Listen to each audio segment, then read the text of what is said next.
teduhkan hati kita sejenak. Just be quiet, just be still in the presence of God. Just be still in the presence of God. Softly. Tuhan Yesus, kami perlu Engkau Tuhan. Di tengah segala hingar-bingarnya suasana kehidupan, pergumulan, it's you we want, it's you we need. Engkau yang kami perlukan Tuhan. Yesus, Kau sungguh baik. Yesus, namamu indah. Yesus, ku cinta Kau selalu. Ku tinggikan, ku agungkan selamanya. Yesus, Kau sungguh baik. Yesus, namamu indah. Namamu indah.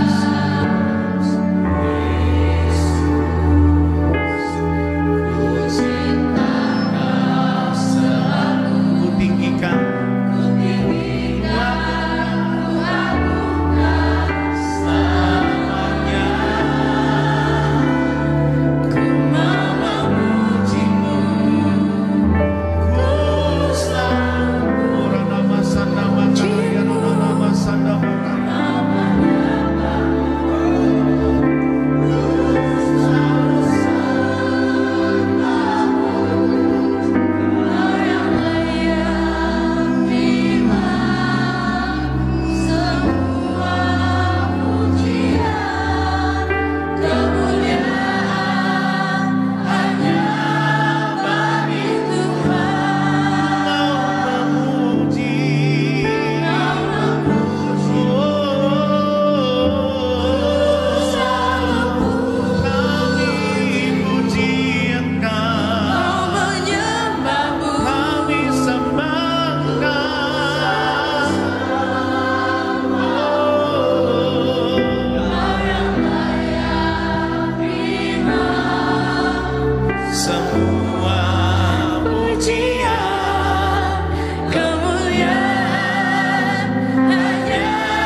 Spirit to spirit,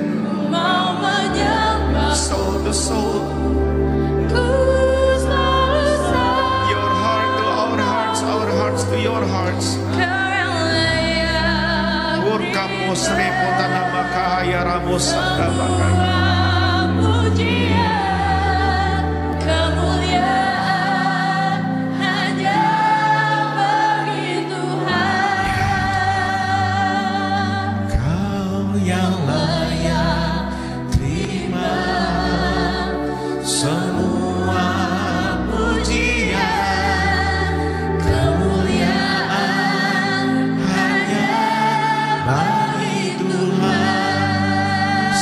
Kau yang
kami apa adanya. Kami disayang, diterima oleh-Mu Tuhan. Jika ada satu orang pun dari kami pernah atau sedang meragukan cinta-Mu Tuhan buat kami, ingatkan kami betapa hancur, remuk dan luluh lantaknya tubuh-Mu Yesus untuk mencintai kami.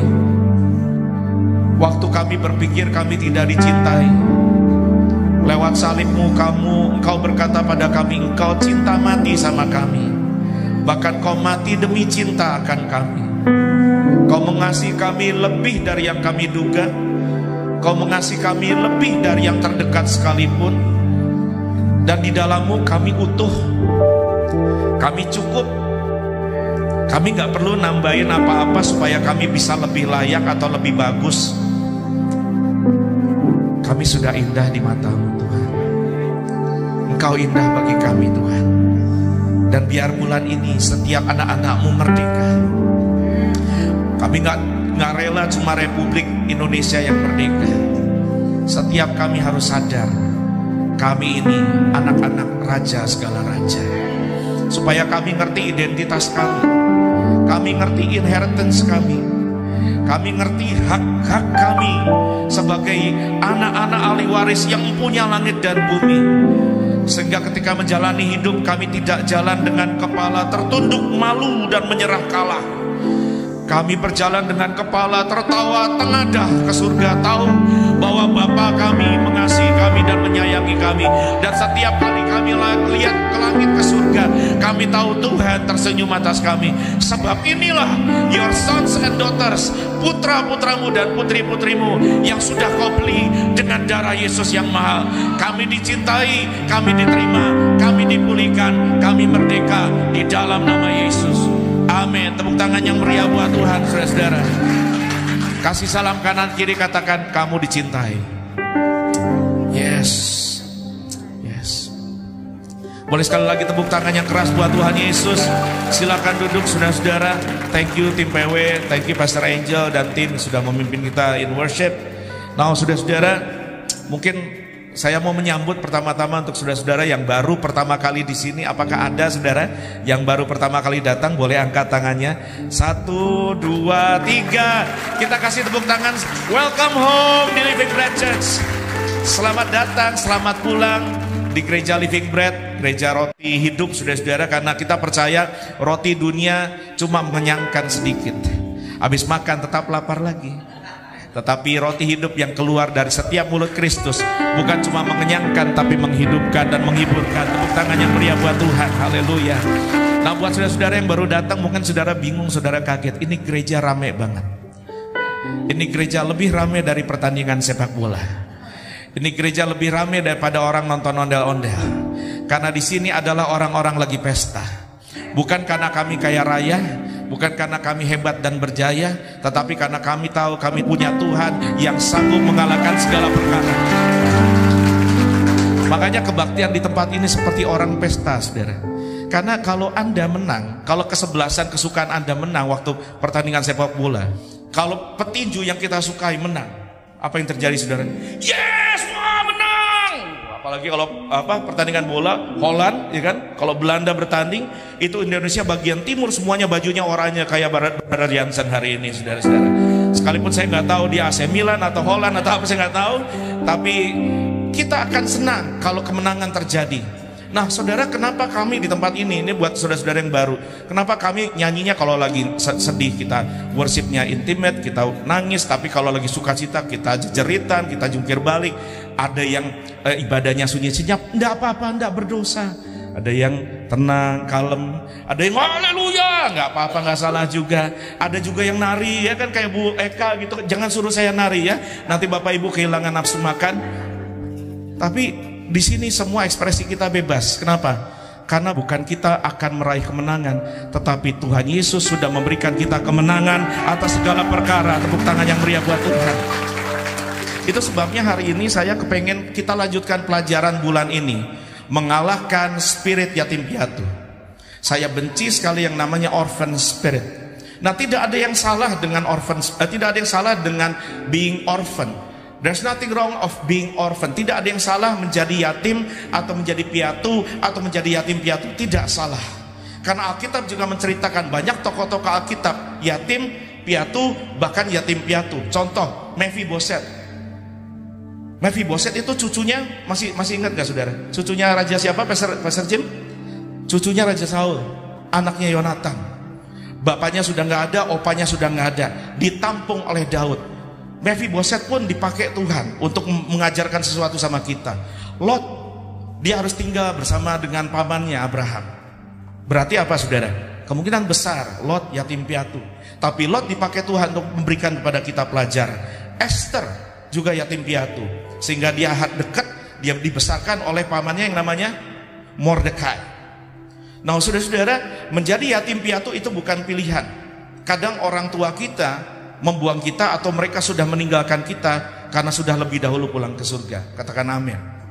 Nah, buat saudara-saudara, masalah yatim piatu bukan masalah di kondisi, tetapi di spirit. Bilang sama-sama spirit.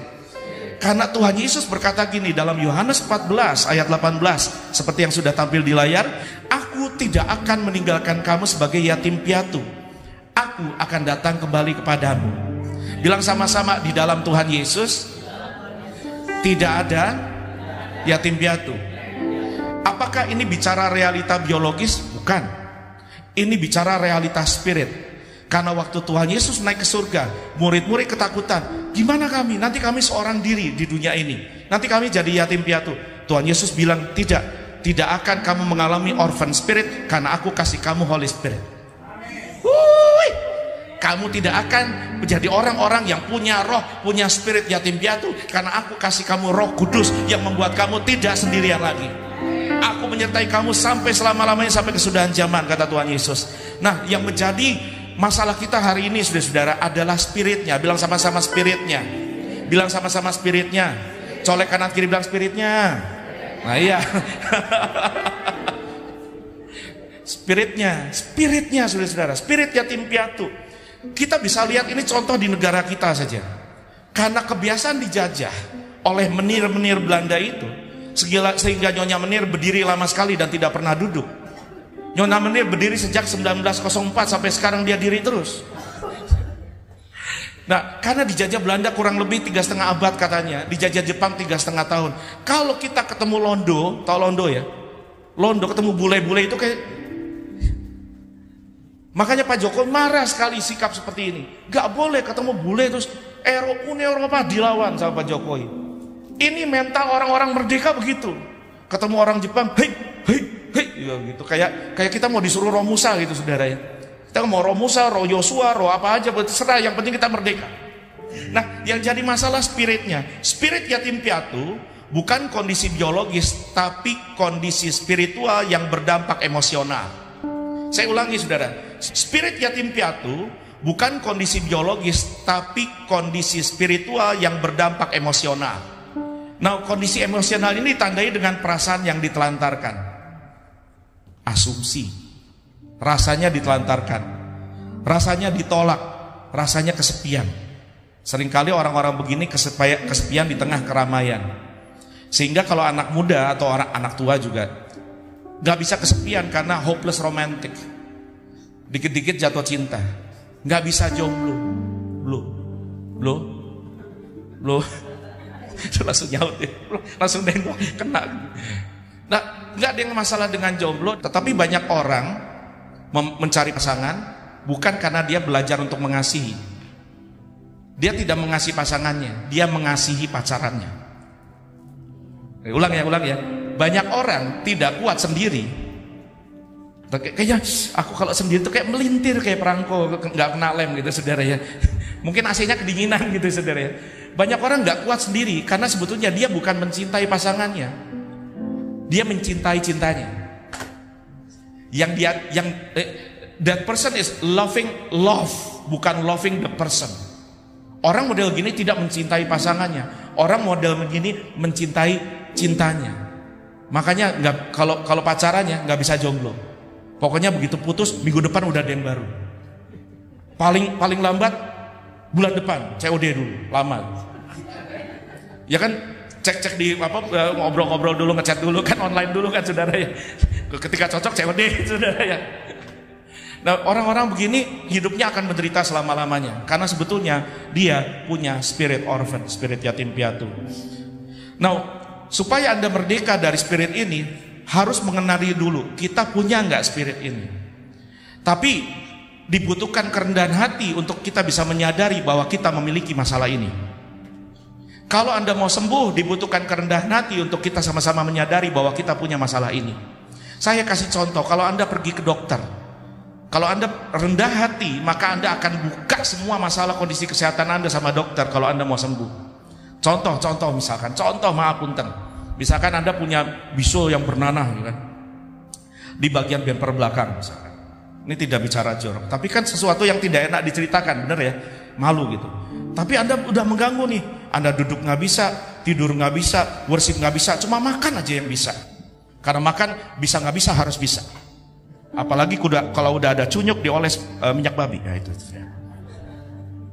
Lantas Anda datang ke dokter nih, kepengen sembuh karena udah menahun ini, udah sakit banget. Anda datang, duduk. Silakan duduk, Bu. Selamat sore, dokter. Ya, sore, Bu. Sakit apa, Bu? Ibu sakit apa? Ibu sakit apa? Sembuh gak? Gak sembuh. Sakit apa, Bu? Nganu, Pak. Sakit apa, Bu? Sembuh gak? Itu bisul dari segede titik sampai segede awan juga saudara, gak bakal sembuh. Karena dibutuhkan kerendahan hati untuk bisa mengakui, sampai pengakuan mendatangkan kesembuhan. Tepuk tangan yang meriah buat Tuhan. Kalau Anda rendah hati hari ini, Anda mengakui saya punya masalah ini, saya harus merdeka. Anda pulang dari tempat ini, Anda jadi anak-anak Tuhan yang merdeka. Katakan amin. Colek kanan kiri bilang merdeka. Iya. Saya terlepas dari pembahasan hari ini. Makanya ekspresi orang-orang di sini kalau menyembah merdeka, benar nggak saudara? Ada yang mau nangis, ada yang buka tangan, ada yang merinding, ada yang bahasa roh, ada yang dance, ya kan? Boleh, jangan suruh saya dance, lemak goyang semua. Tapi ini ekspresi orang-orang merdeka. Kenapa? Karena Injil itu kekristenan bukan agamawi, tetapi injili. Saya ulang, kekristenan bukan agamawi, tetapi injili. Kekristenan bukan ritual, tapi spiritual. Kekristenan tidak melelahkan, melainkan memerdekakan. Itu kekristenan. Makanya kita jangan cukup beragama, karena Allah kita hidup. Allah kita hidup. Di sini Roh Kudus punya kebebasan, karena ini bukan rumah kita, ini rumah Dia dan kita. Di sini dia bukan diterima, di sini dia tuan rumahnya. Nah, saudara-saudara, yang pertama, mari kita kenali bersama 6 ciri, 6 karakteristik, 6 tanda seseorang yang memiliki spirit yatim piatu. Saya berkata spirit ya, bukan keadaan Anda yatim piatu. Nah, yang pertama, mari buka Lukas 15 ayat 25. Yuk. Tetapi anaknya yang sulung berada di ladang, dan ketika ia pulang dan dekat ke rumah, ia mendengar bunyi seruling dan menyanyian tari-tarian. Kok grogi sih? Tetapi anaknya yang sulung berada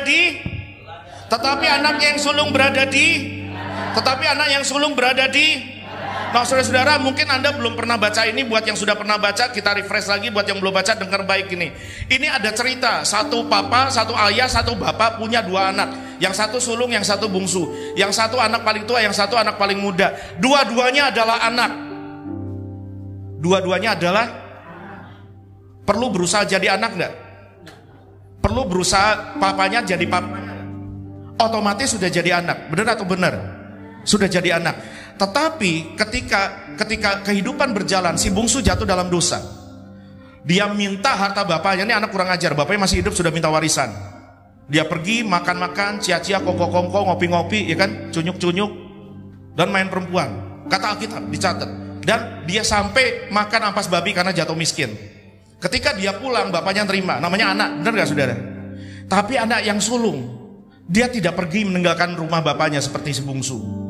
Anak sulung ada di rumah bapaknya. Dan hari itu anak sulung sedang bekerja di ladang. Tetapi yang terhilang ternyata bukan cuma anak bungsu, tetapi anak sulung juga hilang. Hilang di mana? Hilang di rumah.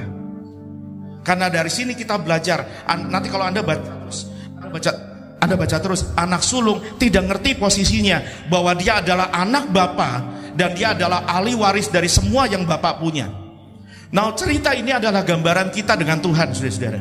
Dalam Tuhan Yesus Kristus, setiap saudara yang sudah percaya Tuhan Yesus, setiap saudara yang sudah bertobat dari dosa, setiap saudara yang sudah dibaptis lahir baru, Anda sudah jadi anak Bapa surgawi. Katakan amin. Anda tidak perlu berusaha untuk jadi anak. Anda tidak perlu letih-letih melakukan amal ibadah. Anda tidak perlu letih-letih menjalankan syariat agama untuk Anda bisa memperoleh perkenanan Bapa surgawi. Sebab surat Roma berkata, sejak kita masih berdosa, Yesus sudah mati buat kita. Anda dicintai bahkan sebelum Anda menyadari. Begitu besar cinta Bapa buat kita. Tetapi anak sulung, ini spirit yatim piatu kelihatan begini, saudara. Dari orang yang rohnya agamawi.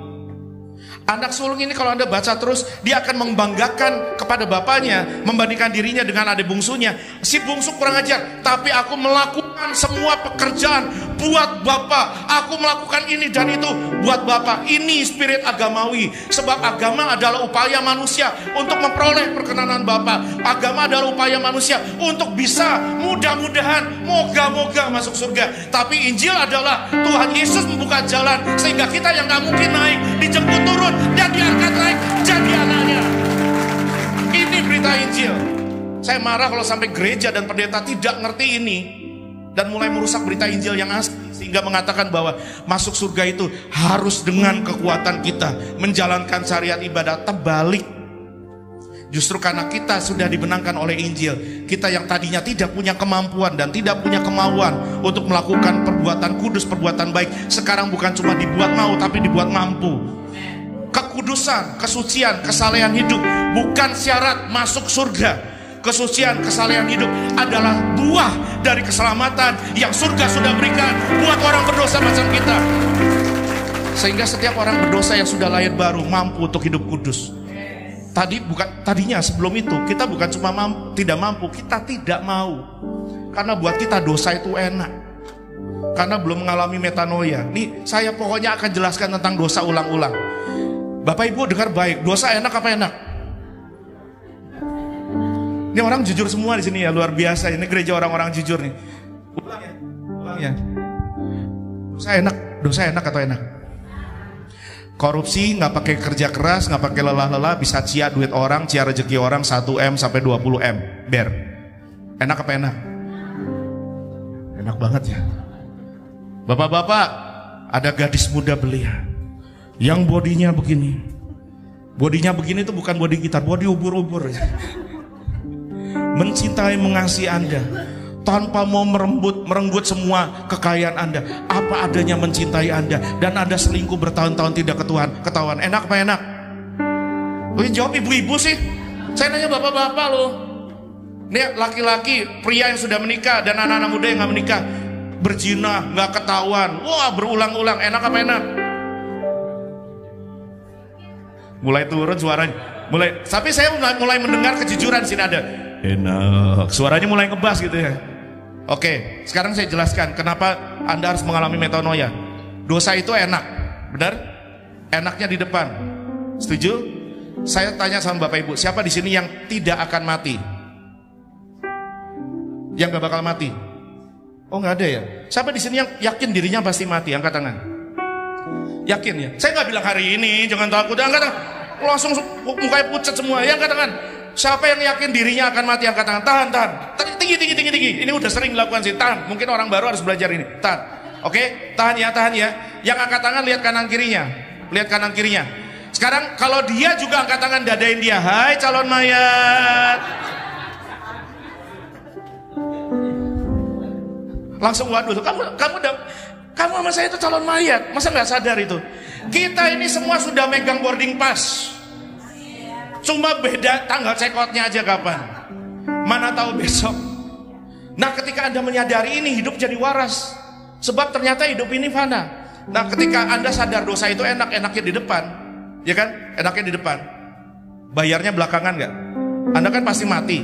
Pasti menghadap pengadilan ilahi. Enaknya di depan, bayarnya belakangan, tagihannya pasti datang, dan harganya kemahalan. Tahu harganya berapa? 5 juta? 500 miliar, 5 triliun, Anda harus bayar di api kekal selama-lamanya. Itu infinity, tidak ada habisnya. Kalau orang ateis berkata gini, Tuhan jahat. Tuhan jahat. Kalau dia baik, kenapa neraka ada dan kenapa dia mengirim orang ke neraka? Saya jawab, Tuhan tidak jahat. Tuhan tidak pernah bikin neraka buat manusia dan Tuhan tidak pernah kirim manusia ke neraka. Manusia ke neraka atas pilihannya sendiri. Tuhan dengan cintanya sudah mengirimkan berbagai cara dan surat cinta dengan para nabi dan para rasul, dan Kristus berkata, jangan kesana nak, jangan kesana nak, I love you nak, I love you nak. Lewat penginjil-penginjil seperti opa saya, seperti bapak saya, seperti kami, Tuhan kirimkan surat cinta, ayo berubah, ayo jangan kesana, jangan kesana. Karena itu bukan tempat kita. Tapi harganya kemahalan Bapak Ibu. Kemahalan. Itu sebabnya kalau orang mengalami metanoia, nyanyinya kayak tadi. Benar Bu Eka ya? Bu Eka kalau nyanyi, wah luar biasa. Saya kepengen kayak gitu Bu. Tunggu langsing Bu nanti. Nah, orang agamawi seperti anak sulung ini membanggakan amal ibadahnya. Lihat nih, saya lagi di mana? Itu lagi di mana? Lagi di ladang. Lagi melayani Bapa. Ini pengabdianku, inilah karya buat Tuhan. Yang dibanggakan bukan karya Kristus, tapi karya diri. Kalau Anda begini terus, Anda akan capek. Karena pada akhirnya Anda menyadari, seberapapun hebat amal ibadah kita, tidak akan pernah sanggup menyogok pengadilan surga. Orang yang beragama, jadi dari kemarin saya sementara lagi di ladang misi, saudara, ada orang ngirim message gini terus di Facebook. Ya Pak, tapi kan yang namanya perjuangan, ya kan, mengisi keselamatan itu kan melelahkan. Tidak ada berjuanglah melalui pintu yang sesak itu, kata Tuhan Yesus. Dia bilang, yang namanya perjuangan kan melelahkan. Saya jawab gini, betul, melelahkan kalau tanpa Injil kasih karunia. Karena Anda akan muter-muter di padang gurun kehidupan, berusaha untuk membayar tagihan dosa, dengan keselamatan bergantung pada kekuatan Anda. Saya akan tanya sama saudara, model kayak gimana hidup kita begitu? Lelah sekali. Sama seperti orang Yahudi yang ketika kelelahan beribadah, Yesus datang, akulah air hidup. Karena Tuhan Yesus tahu, agama tidak menyegarkan.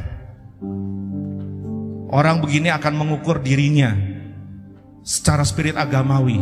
Saya lebih baik dari orang lain karena saya lebih mampu melakukan syariat agama lebih dari Brother Jim. Ini contoh. Yang kedua, kenali baik. Gara-gara itu, maka Lukas 15 memberikan pada kita cirinya, ayat 26 sampai 28, adik Grace. Lalu ia memanggil salah seorang hamba dan bertanya kepadanya, apa arti semuanya itu? Jawab hamba itu, adikmu telah kembali dan ayahmu telah menyembelih anak lembut tambun, karena ia mendapatkan kembali dengan sehat. Adiknya yang brengsek ini pulang malah sama bapaknya dibikinin pesta. Terus? Maka marahlah anak sulung itu. Apa saudara? Marahlah anak sulung itu dan ia tidak mau masuk. Terus? Lalu ayahnya keluar dan berbicara dengan dia. Perhatikan baik ayat 28, saya baca ulang buat saudara. Maka marahlah anak sulung itu. Religious people are angry people. Saya ulang ya, religious people are angry people. Buat yang gak ngerti saya terjemahin. Orang-orang agamawi adalah orang-orang pemarah, gak percaya, nonton TV tanpa menyebut. Ini fakta. Orang Kristen, ini saya ngomong orang agamawi, ini gak cuma agama lain. Orang Kristen, gak peduli denominasi apa, mau Katolik, mau Protestan, mau Pentakosta, mau karismatik sekalipun, kalau dia masih agamawi dan tidak injili, orangnya akan marah-marah karena merasa dirinya berhak atas apa yang sudah diupayakannya. Religious people suka marah dan tidak ramah, dan melihat orang berdosa ketika datang ke hadapan Tuhan lebih rendah dari dirinya. Orang yang diselamatkan oleh Injil kasih karunia, dia sadar baik anak sulung maupun anak bungsu sama-sama salah di mata Bapa, tapi dalam hati Bapa berkata, kamu semua anak saya. Sehingga setiap orang berdosa datang ke gereja tidak pernah dihakimi, tetapi dilayani sampai pulih. Kalau ada orang berdosa datang ke sini, Jangan merasa sebagai orang agamawi gini. Nama tabakahirat. Saya sudah berbahasa roh. Lihat kalau saya menyembah, saya tidak napak kaki di lantai. Saya sudah melayang-layang. Dan kamu orang berdosa, siapa kamu? Cuma butiran debu, reman rengginang, minyak jelantah, sisa gorengan. Halo? Itu kan attitude kebanyakan, maaf ya, orang yang aktif di pelayanan biasanya. Nggak di sini. Nggak, sana di gereja ujung Berung gitu. Di kolong jurang, pekolan, belok kali ya, gitu. Tapi di sini kita sadar semua kita diselamatkan oleh anugerah kasih karunia. Sehingga saya rindu saudara berdeka dari spirit yatim piatu, berhenti marah-marah dan mulai ramah-ramah. Tepuk tangan yang meriah buat Tuhan. Orang yang tidak religius, orang yang tidak agamawi sadar dia diselamatkan sebagai orang berdosa karena Injil kasih karunia. Sehingga ketika ketemu orang, dia tidak menghakimi tapi sadar, dia punya rasa tepok seliro, welas asih. Kalau saya ditolong, saya harus dipakai Tuhan untuk tolong dia juga. Makanya saya kesadaran begini menyadarkan saya gini, kalau ngajar saudara, saya kepengen berhenti marah-marah karena saya juga semakin tua. Saya kepengen makin menua, saya makin teduh. Benar nggak saudara? Ada di sini yang makin muda, tolong angkat tangan. Pelanggan era klinik dan sebagainya. Nggak ada yang salah. Kalau saudara punya duit lebih, silakan dipoles ya, dipoles, diamplas, silakan. Mau operasi tarik sana tarik sini, silakan. Tapi saya punya kabar, saudara tidak dapat mengalahkan gravitasi. Biar udah ditarik sana sini tetap melorot lagi. Nggak percaya tanya omanya Mongo. Pernah dengar ceritanya Mongo? Jadi dia punya oma waktu muda, dia cukur alisnya semua, dia tato alis. Waktu umur 30, oma cantik. Waktu umur 40, 50, oma cantik. Tunggu masuk 60, 70, itu alis ditato yang tadinya di sini sudah sampai di sini.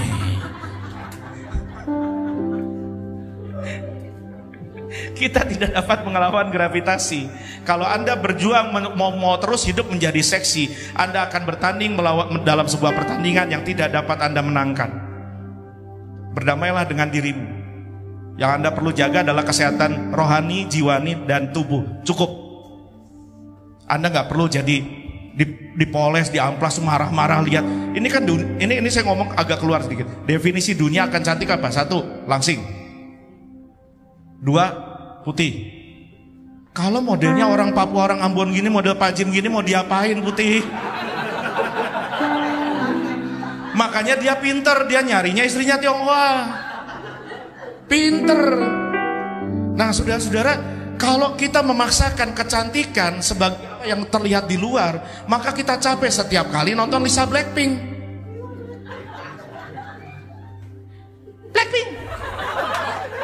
Ibu-ibu yang, apalagi ibu-ibu yang sudah melahirkan 2 kali, 3 kali, 5 kali, hukum alam tidak dapat dilawan, benar nggak? Mereka nggak pernah ngerti dan mereka nggak pernah mengecap betapa enaknya daging babi. Dia punya duit banyak, dia punya popularitas, makan dihemat-hemat supaya pinggangnya hidup nggak bahagia. Ya kalau kamu nggak apa-apa ya masih langsing ya, nanti om ajarin makan B2 sama cunyuk. Ya sama aja ya. Tapi kalau udah umur kan kita makin udah susah dijaga, benar nggak Bu? Ya udah, terus mau Anda merasa kurang berharga karena body Anda nggak seperti Lisa? Enggak, so pengen putih. Wah, diamplas, dicuci, dikarwas. Itu membuat kita menjadi orang-orang yang apa ya? Performance based. Hidup itu harus dengan sekuat tenaga meraih perkenanan kasih karunia Bapa. Capek. Anda bertanding dalam pertandingan yang tidak pernah akan mencapai garis finish. Tapi kalau Injil kasih karunia, Anda sadar Anda diterima, bukan karena Anda, tetapi karena kasihnya. Cukup buat kita. Tepuk tangan yang meriah buat Tuhan. Makanya kita kalau begitu saudara ya, maka kita sama orang penuh ulas asih. Shalom, apa kabar, puji Tuhan. Saya nggak pengen tuh kayak misalkan saya kemarin pelayanan sama tim saya datang atas lembaga yang saya pimpin, atas nama lembaga yang saya pimpin, bukan gereja ini. Terus ditanya, Bapak siapanya? Saya direkturnya mereka. Loh, Bapak kesini. Terus Bapak maunya saya gimana? Duduk di belakang meja doang merintah? Saya nggak bisa. Saya kemarin dengar cerita ada satu rekan hamba Tuhan, jangan aku, saya nggak bisa. Kenapa Pak? Anda nggak bisa menjabat di posisi itu, kenapa? Saya kalau disuruh datang duduk-duduk makan-makan sama orang miskin pinggir jalan, saya nggak bisa. gayamu. Saya bilang, heran loh bisa ada orang begitu, tapi nggak apa-apa dah. Kita akan semua dalam perjalanan belajar ya saudara ya. Jadi kalau saya seneng gitu saudara, shalom. Saya tadi diri di belakang kan, kalau bisa tak salami, saya salami, shalom, apa kabar, puji Tuhan. Itu bukan karena pamer saya udah sikat gigi, bukan. Karena saya belajar untuk mengasihi saudara sama seperti Tuhan sudah mengasihi saya. Yang ketiga saudara, spirit yatim piatu membuat kita jadi penyendiri. Orang yang suka mengisolasi diri. Sama seperti waktu lagi pandemi, Anda nggak boleh keluar sama petugas puskesmas. Setelah endemi, di tengah keramaian selalu merasa sendiri karena Anda adalah penyendiri yang punya roh yatim piatu. Ayat 28 berkata gini, maka marahlah anak sulung itu dan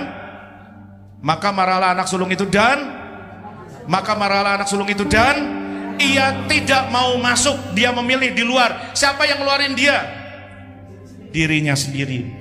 Orang-orang yang punya spirit yatim piatu, tangkap baik. Ini analisa diri ya, nggak usah mikirin ini khotbah bagus nih buat ini. Ini kalau suami datang, oh dia mesti dengar khotbah ini.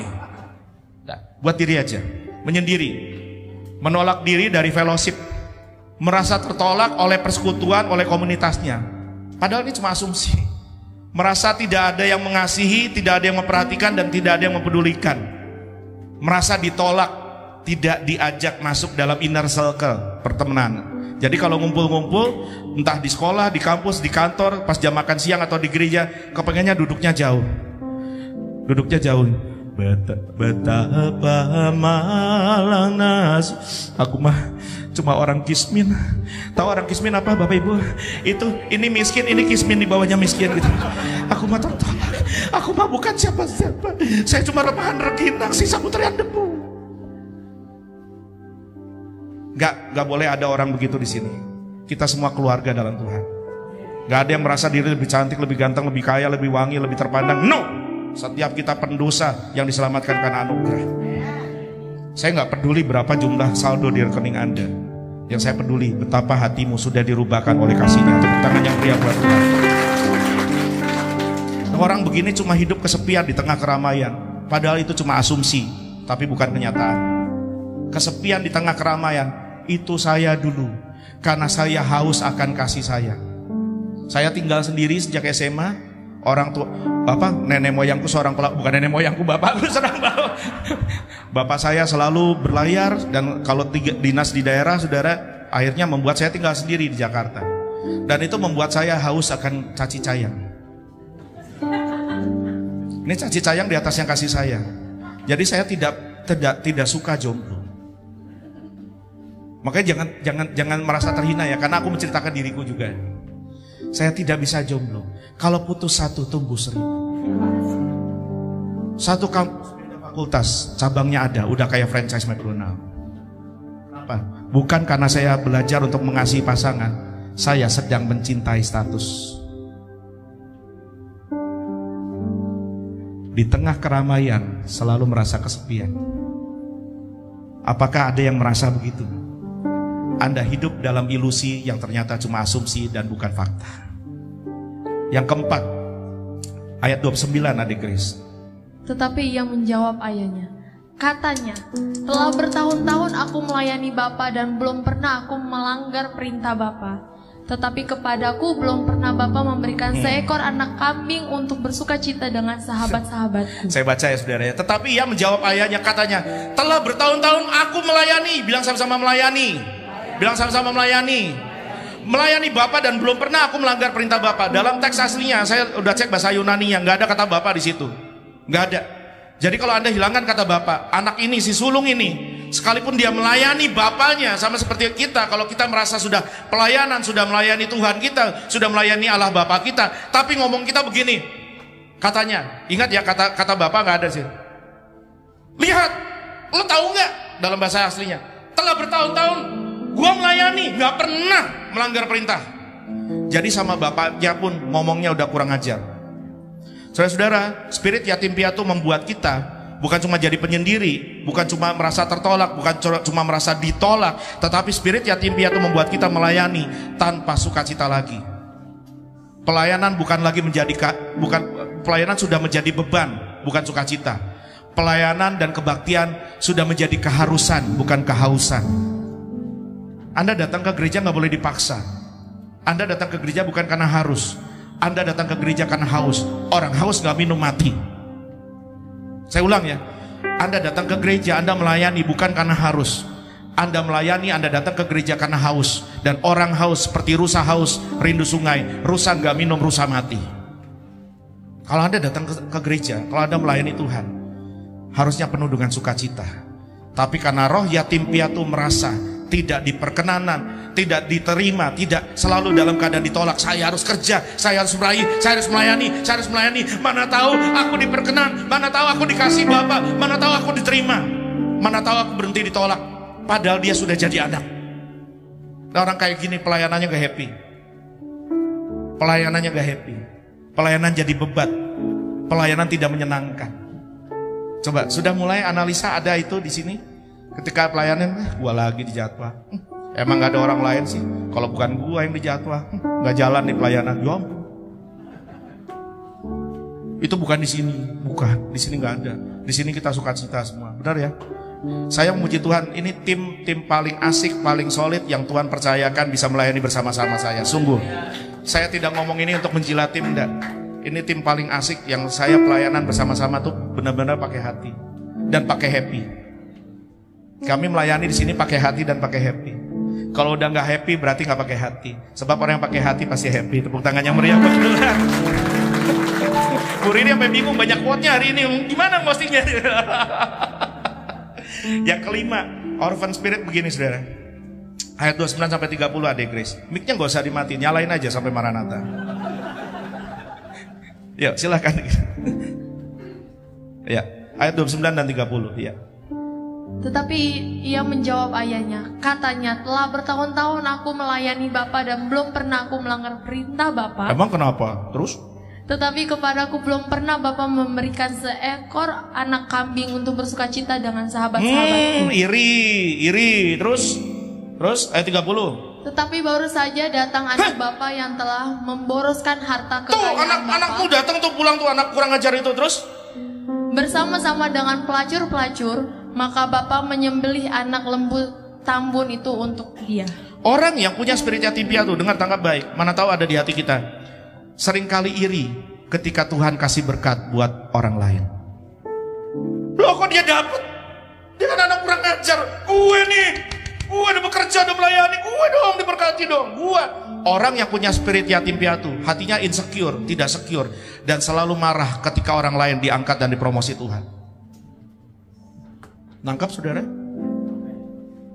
Kalau orang yang hatinya secure, hatinya penuh kasih karunia, ada orang diberkati, kita ikut happy. Ada orang diangkat, kita ikut senang. Jangan susah ketika orang senang, dan jangan senang ketika orang susah. Itu orang yatim piatu. Selalu merasa diri tertolak sehingga dia marah ketika orang senang. Dia senang ketika orang sedih. Orang yang yatim piatu berkata, harusnya itu punya saya. Saya bilang sama saudara, berkat Tuhan tidak pernah tertukar. Kasih karunia sama kita semua rata. Anda diterima oleh karena anugerah, bukan karena Anda. Tetapi kalau ngomong pengurapan, ngomong berkat, ngomong promosi, itu bicara tentang kepercayaan. Seberapa banyak Anda bisa dipercaya, pada waktunya Tuhan akan berikan juga. Ini udah jelas beda. Ini beda. Tapi kita senang kalau orang lain diangkat lebih di atas kita. Sehingga ketika kita ada di bawah, kita akan jadi penopang yang baik. Ketika kita ada di atas, kita akan jadi covering yang baik. Amin saudaraku. Tepuk tangan yang meriah buat Tuhan sekali lagi. Taruh tangan kanan di dada, bilang sama-sama, dalam nama Tuhan Yesus. Ya Tuhan, kasih aku hati yang aman, sehingga ketika orang senang, aku senang. Ketika orang diberkati, aku ikut senang. Ketika orang diangkat, aku ikut menang. Tepuk tangan yang meriah buat Tuhan. Makanya orang begini pelayanan sukacita.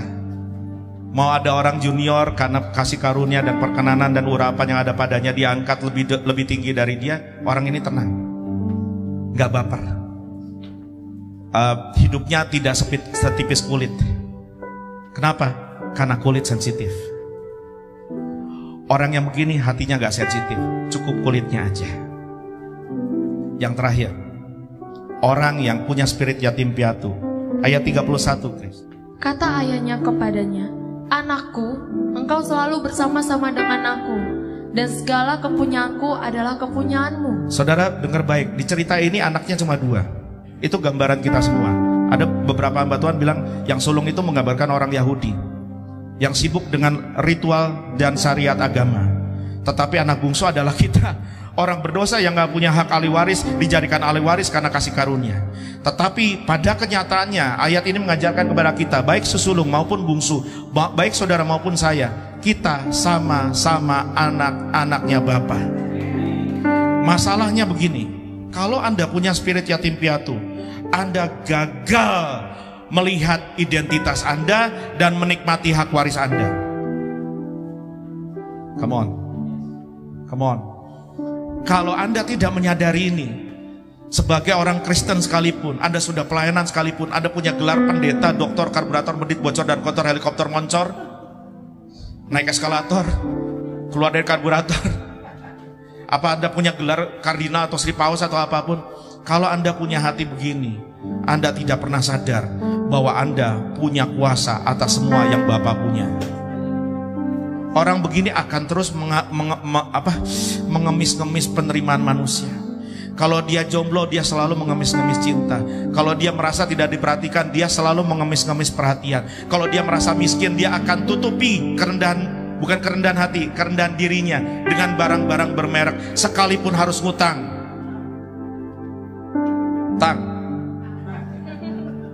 Saya tanya, mana lebih bijaksana?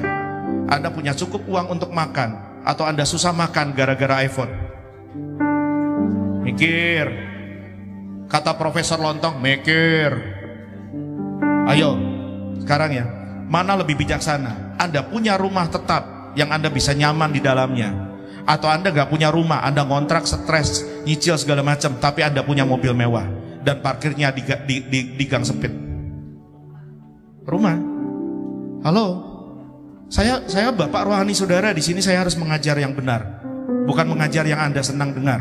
Saya harus mengajar yang benar. Kalau Anda sibuk begitu, Anda sibuk mencari penerimaan manusia, sehingga hargamu bukan darah Yesus, hargamu adalah Prada, Louis Vuitton, Gucci yang Anda pakai beserta Armani. Nggak dicari, itu bukan kitab di Alkitab, nggak ada itu. Beberapa aja, apa itu? Nama apa itu? Indomie atau apa itu?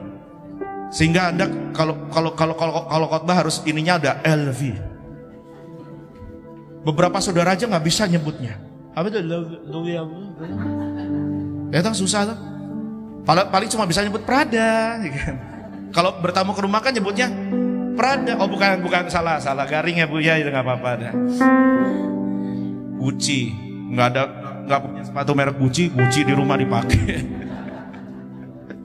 Just be yourself, saudara. Karena Anda harus ngerti gini, apa yang Bapak punya Anda punya, apa yang Anda butuh Bapak kasih.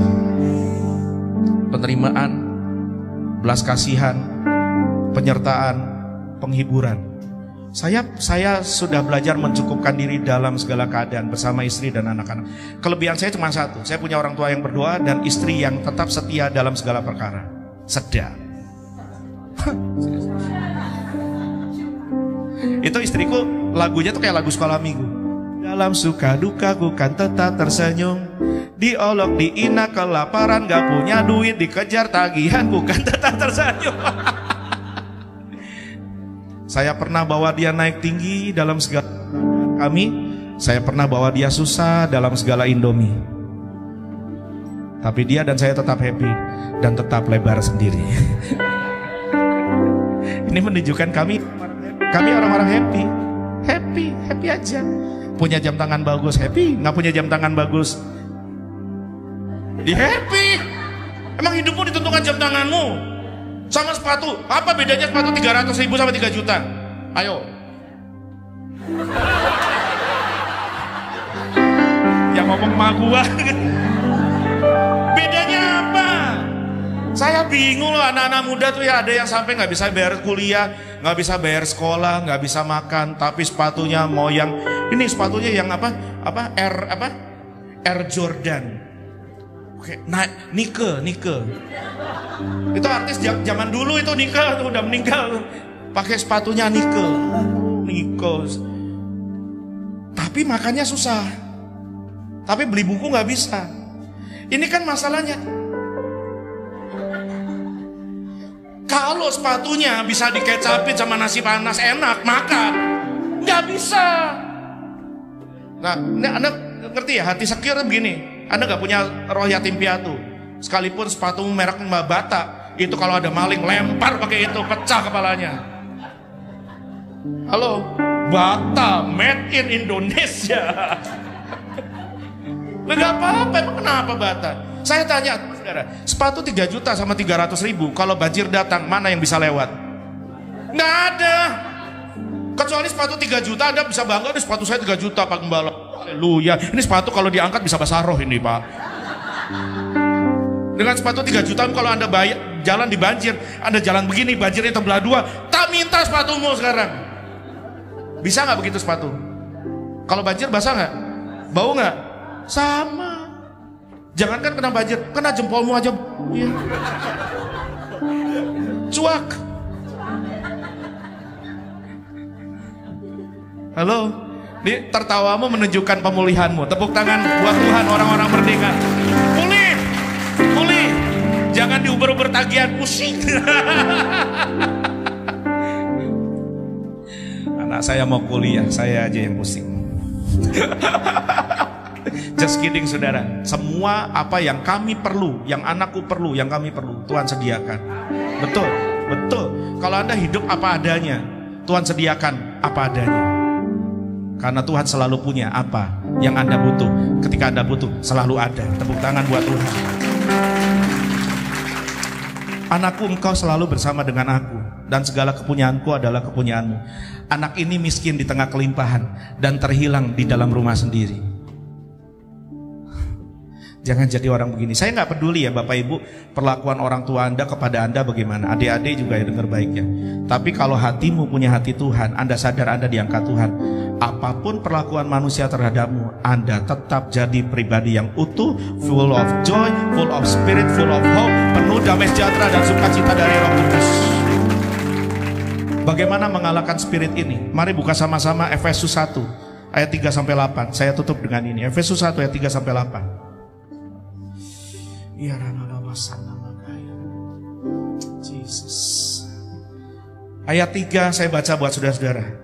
Terpujilah Allah dan Bapa Tuhan kita Yesus Kristus, yang dalam Kristus sama-sama bilang telah, sama-sama bilang telah, mengaruniakan kepada kita segala berkat. Bilang segala berkat, segala berkat, segala berkat, segala berkat rohani di dalam surga. Saya baca bahasa Inggrisnya bilang gini, di dalam Kristus, who has blessed us with every spiritual blessings in the heavenly places in Christ.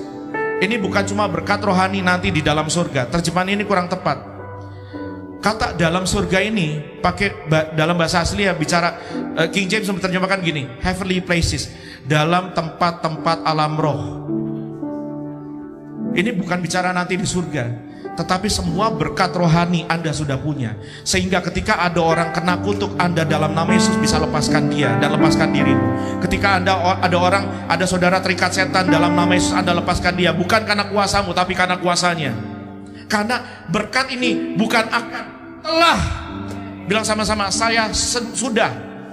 Bilang sama-sama, saya telah diberkati dengan segala berkat yang Tuhan punya. Ini Anda berhenti jadi punya mental pengemis. Dikit-dikit kalau kekurangan, Bung pinjem dulu dong, lagi ada nih.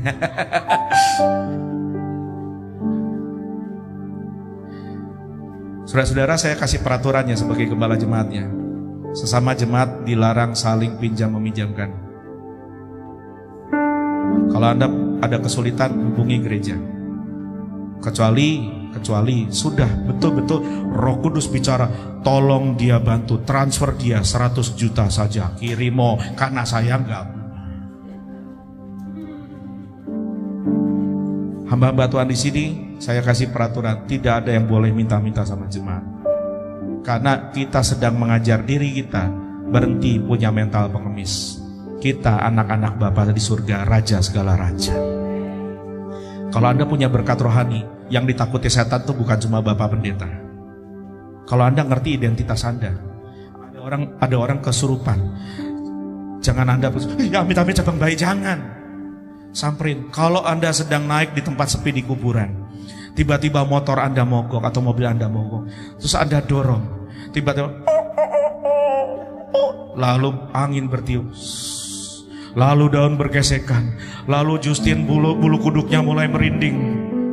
Justin, bukan Justin cewek, Justin. Ya, Justin itu nama Alkitab, Justinus, Justin, itu ada di Alkitab. Langsung lantas bulu kuduknya berdiri. Itu saya mau bilang ini, kita nggak ngerti diri kita siapa di mata Allah dan di mata setan. Setan itu bukan lawan kita, bukan, karena kita lemah. Tapi dalam Tuhan, setan tahu siapa kita, sehingga dia takut, bukan sama kita, sama siapa yang ada di dalam kita. Tepuk tangannya pria buat Tuhan. Sehingga seharusnya orang-orang di sini bisa melayani pelepasan. Kalau ada apa-apa jangan, Pastor Angel mana, Pastor Cimana, Pastor Angel mana, Pastor Cimana, lagi bobo. Jangan ganggu. Kalau mereka mau diganggu, puji Tuhan. Cuma nggak mungkin Anda telepon kami jam 2-3 pagi. Saya pernah melakukan pelepasan, ada orang mau bunuh diri jam 12. Dalam kesadarannya dia bilang, Pak tolong saya, tolong saya. Itu rohnya, roh jahat yang mengikat dia tuh membuat dia mau loncat dari lantai 3. Saya buru-buru datang. Wah, rukonya ada dikunci, panik. Saya bilang, darah Yesus dalam nama Tuhan. Belum jadi pendeta, saudara. Cuma masih jadi WL di sebuah gereja. Dan orang ini sudah mau bunuh diri karena rohnya itu udah nawan dia. Tapi pendeta saya lagi bobo waktu itu. Dan pendeta saya waktu itu lagi sakit-sakitan, nyaris udah gagal ginjal. Masa saya rapotin, Pak, lagi sakit ginjal ya, sini Pak, bantuin saya Pak. Datang dalam nama Tuhan Yesus. Aku perintahkan malaikat Bapa Surgawi, tolong orang itu, selamatkan dia, jangan sampai dia loncat. Dalam nama Tuhan Yesus aku minta pintu terbuka. Tuhan tolong saya buka pintu. Saya usaha. Saya mau manjat ke lantai 3 kan berat. Lawan saya lemah sama gravitasi. Saya udah coba manjat cuma gak bisa. Tapi kalau saudara ngerti otoritasmu, dalam nama Yesus, keluar setannya. Ingat, Anda itu selamat karena kasih karunia, bukan karena banyaknya Anda doa puasa. Ayat berikutnya. Sebab di dalam Dia Allah telah memilih kita sebelum dunia dijadikan. Bilang sama-sama, saya tidak ditolak, saya dipilih. Colek sebelahnya bilang, cie orang pilihan. Tepuk tangannya beliau Tuhan. Kamu dipilih Tuhan. Engkau dipilih Tuhan. Engkau dipilih Tuhan sebelum dunia dijadikan. Bumi belum ada, Taman Eden belum ada, Adam dan Hawa belum jatuh dalam dosa. Kamu, engkau dan saya sudah dipilih oleh Bapa untuk dijadikan kudus dan tidak bercacat di hadapannya. Wow, kalau Anda bisa kudus, Anda bisa tidak bercacat, bukan karena Anda, sekali lagi, karena pilihan. Kasih karunia yang menyelamatkan, bukan cuma mengampuni dosa, tapi merubahkan kita dari dalam keluar. Kasih karunia yang menyelamatkan tidak mungkin menghasilkan buah, karena kalau si penabur itu Bapa menabur benih gandum berbuah gandum. Tidak mungkin semangka berdaun sirih. Ayat 5, dalam kasih Ia telah menentukan kita dari semula oleh Yesus Kristus untuk menjadi anak-anaknya sesuai dengan kerelaan kehendaknya. 6, supaya terpujilah kasih karunia-Nya yang mulia yang dikaruniakannya kepada kita di dalam Dia yang dikasihinya. Saya kepengen coba multimedia tampilkan bahasa Inggrisnya ayat 6. He has made us accepted in the beloved. Anda itu satu, bukan cuma diterima. Anda bukan cuma diterima, Anda diterima dalam cintanya. Bilang sama-sama, saya diterima. Sekalipun manusia menolak saya, yang punya langit dan bumi menerima dan mencintai saya apa adanya. Tepuk tangan yang meriah buat Tuhan. You are God's beloved, saudara-saudara. Engkau adalah kasih sayangnya Tuhan. Engkau adalah kekasihnya Bapa Surgawi. Tuhan cinta mati, bahkan mati karena cinta buatmu. Ayat 7. Sebab dalam Dia, ayat 7-8 kita baca sama-sama. Ayo, ini keren ya. 1, 2 ya. Sebab di dalam Dia dan oleh darahnya kita beroleh penebusan, yaitu pengampunan dosa menurut kekayaan kasih karunia-Nya yang dilimpahkannya kepada kita dalam segala hikmat dan pengertian. Bilang sama-sama limpah. Bilang sama-sama limpah. Bilang sama-sama limpah. Bilang sama-sama aku diberkati, aku diterima, aku dicintai, berlimpah, limpah, limpah. Katakan amin. Tepuk tangannya meriah buat Tuhan. Mari bangkit berdiri saudaraku. Saya undang singer, saya undang pemusik WL. Wow, terima kasih. Makanya tadi WL memilih lagu ini bukan kebetulan. Waktu WL mengajak kita nyanyi, saya di belakang cuma bilang ini, betul Tuhan, Yesus engkau sungguh baik, engkau sangat baik. Aku yang tidak layak dilayakkan, aku yang tertolak oleh manusia, diterima oleh Tuhan. Aku tidak perlu belajar untuk menerima diriku lagi, karena Tuhan sudah menerima aku dengan sempurna. Aku tidak perlu membanding-bandingkan diriku lagi. Harga diriku bukan dengan merek baju atau merek HP yang kupunya. Harga diriku bukan dengan jumlah likes dan follower yang aku punya. Anak muda, hidupmu ditentukan bukan dengan centang orang nge-like dalam postingan Anda. Sebelum ada orang nge-like, Bapa di surga udah bicara, I like and I love you. Terima kasih Tuhan. Yesus, Kau sungguh baik. Yesus, nama-Mu indah. Yesus, ku cinta Kau selalu, ku tinggikan, ku agungkan selamanya. Yesus, Kau sungguh baik. Yesus, nama-Mu, Tuhan Yesus, Yesus, Yesus, ku cinta Kau selalu, ku tinggikan, ku agungkan selamanya.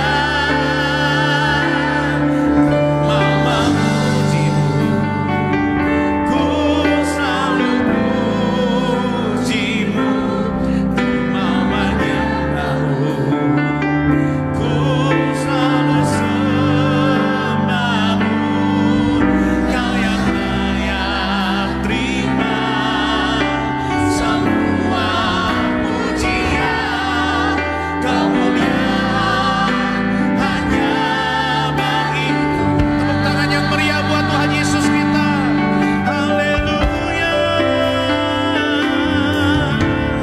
Yesus, Kau sungguh baik Tuhan.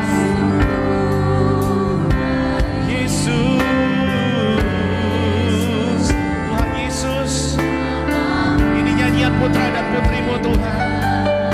Oh Yesus, ku cinta Kau, cintamu cukup buat kami Tuhan. Sekali lagi saudaraku, sekali lagi saudariku, katakan Yesus, Kau sungguh baik. Yesus,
ini. Rasakan cinta Bapa yang memulihkan setiap hati yang tertolak, hati yang merasa sepi, hati yang pahit, hati yang sedih, hati yang getir. Engkau diterima, engkau dikasih, engkau dicintai. Engkau dicintai, engkau dikasih, engkau diterima.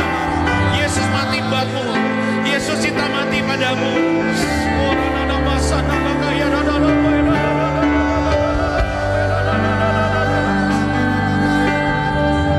Dengar baik saudara, dengar baik, dengar baik.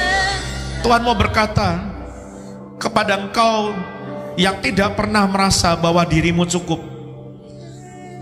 Pandang salib, pandang salib. Engkau layak dicintai. Cinta Tuhan lebih dari cukup buatmu. Sehingga kalau engkau menatap ke cermin, kau bisa melihat betapa engkau dicintai, dan cinta yang tersedia bagimu lebih dari cukup. Kalau kau pernah merasa bahwa engkau gak pantas dan gak bernilai, lihat anak Allah hancur remuk. Dalam penglihatan Nabi Yesaya dikatakan rupa Yesus tidak seperti manusia lagi. Kalau kau pernah merasa dilukai, disakiti, Tuhan Yesus terluka supaya engkau sembuh. Tuhan Yesus dihina, ditelanjangi, supaya engkau yang merasa terhina ngerti bahwa kasih-Nya menutup segala kehinaanmu, segala rasa malumu. Kalau kau merasa hancur berkeping-keping, hidupmu dan harga dirimu hancur, dengar baik, Yesus hancur remuk sampai gak seperti manusia, supaya dengan kasih-Nya engkau dipulihkan hari ini. Belajar menerima, katakan, Tuhan aku cukup. Aku cukup. Nilaiku bukan pada merek badanku, pakaianku, jam tangan, sepatu maupun gadget maupun rumah maupun kendaraanku. Nilaiku adalah anak Allah mati buat saya. Kau cukup Pak Bu. Berhenti hidup mengemis cinta. Hei anak muda, dengar baik. Kau harus belajar mengasihi Tuhan dan mengasihi sesama. Karena nilaimu bukan karena cinta laki-laki atau cinta perempuan dalam hidupmu. Kalau kau mengemis-ngemis cinta, rumah tanggamu tidak akan bahagia. Karena kau masuk dalam rumah tangga dalam kehausan dan kelaparan cinta. Tapi kalau kau sadar kau dicintai dengan kasih yang sejati, kau masuk dalam rumah tangga dengan kasih cinta yang meluap-luap, rumah tanggamu akan penuh melimpah dengan sukacita surgawi. Karena suami dan istri bukan saling menuntut tapi saling mengisi. Wow. Buat kau yang merasa terlalu kurus, buat kau yang merasa terlalu gemuk, beberapa orang gak bisa turunkan berat karena ada masalah kondisi biologis. Engkau cukup, engkau cantik, engkau tidak hina, engkau tidak jelek.